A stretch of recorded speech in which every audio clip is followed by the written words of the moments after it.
Shoppertrak is the global leader in retail analytics. We specialise in helping retailers improve traffic, average transaction size and conversion.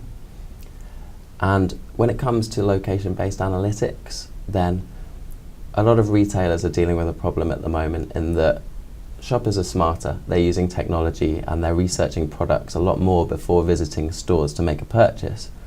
And a lot more of those purchases are obviously coming online as well, as we know. But luckily, retailers have all of this technology available to themselves as well. So retailers are getting smarter at using technology to understand shopper behaviour, traffic trends, how to manipulate the shopper experience once they're in the store as well.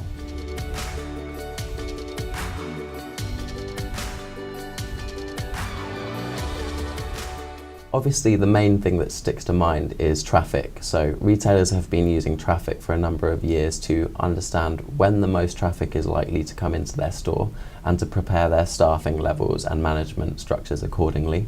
However, you can go a lot further than that now with the technologies that we have available. You can understand why people are coming to your store. You can understand the traffic outside the store. You can understand how long people are spending in certain zones within the store.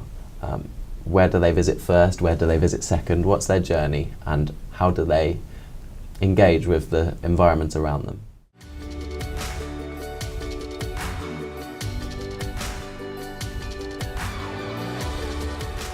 There's a number of different metrics that you can measure. The first one's traffic, which we've touched on. Then there's the flow or opportunity. That's the traffic that passes by outside the store. Then there's the draw rate. That's the percentage of the opportunity outside that comes into the store. That's a really useful KPI because it helps you contextualize the traffic coming in the store. We often hear, oh, it was just dead today, the weather was terrible, there was no traffic shopping on the street. Well, now you get a perspective on the traffic that's coming into your store versus the traffic that was actually outside. You've then got dwell time, how long do customers spend inside my store. You've got zonal dwell time, so in certain sections of the store, how long are customers spending there. You've got abandonment rate, what percentage of my traffic leaves the store within X amount of time of entering. And you've got also customer loyalty or return rate. That's what proportion of my traffic over any given period of time made one or more visits.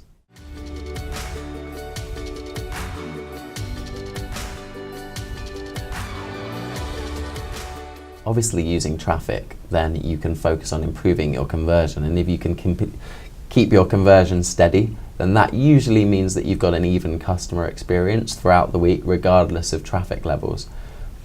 But you can go one step further now where you can change the environment around the store and around the customer so that you're really making decisions now about layout, about merchandising, about displays that are based on data, that are based on the customer behaviours rather than a perception of the customer's behaviours. So when we talk about improving the shopper experience, we're no longer talking about, do I have enough staff? We're talking about, okay, is the store optimized to what the customers are telling us through their actions?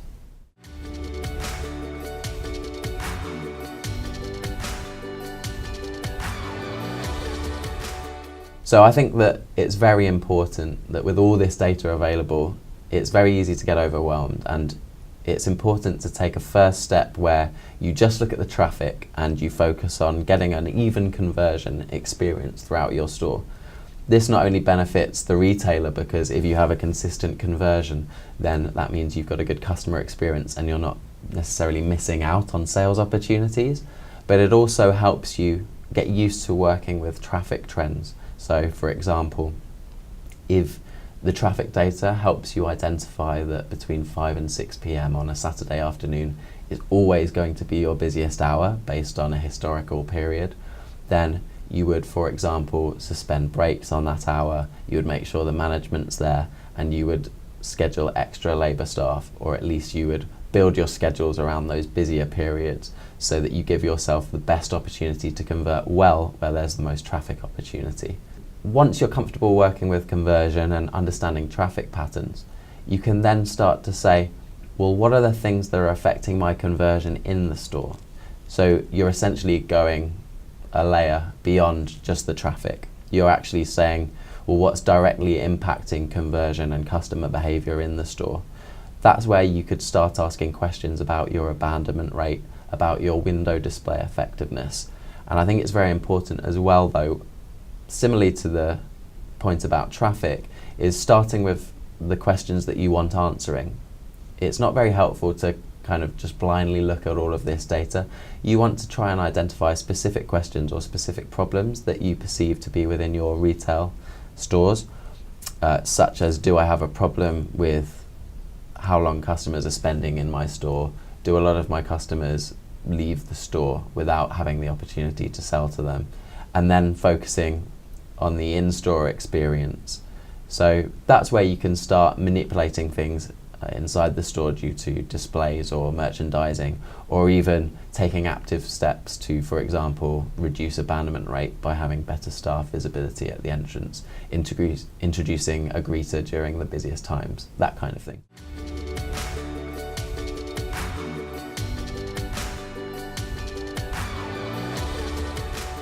So we have a broad range of clients. We have over 1,000 retail clients globally who are using our data currently. And this can vary from a chocolatier, Godiva, using our traffic data to understand the effectiveness of their merchandising and window displays, to a jeweller such as Thomas Sabo, wanting to understand the impact of their training and also optimizing their staffing based on traffic too. But there's a lot of other ways that our retailers are using the data, such as manipulating their store displays based on zonal dwell times, larger format stores wanting to understand traffic at a floor level basis and even a departmental basis.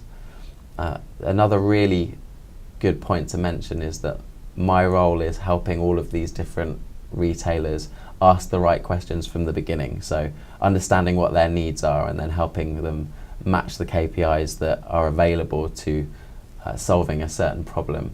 So we're very passionate about working with the retailers to do this. Another good example is that customers now are kind of researching whether they're going to make a purchase online very significantly before they actually enter the store.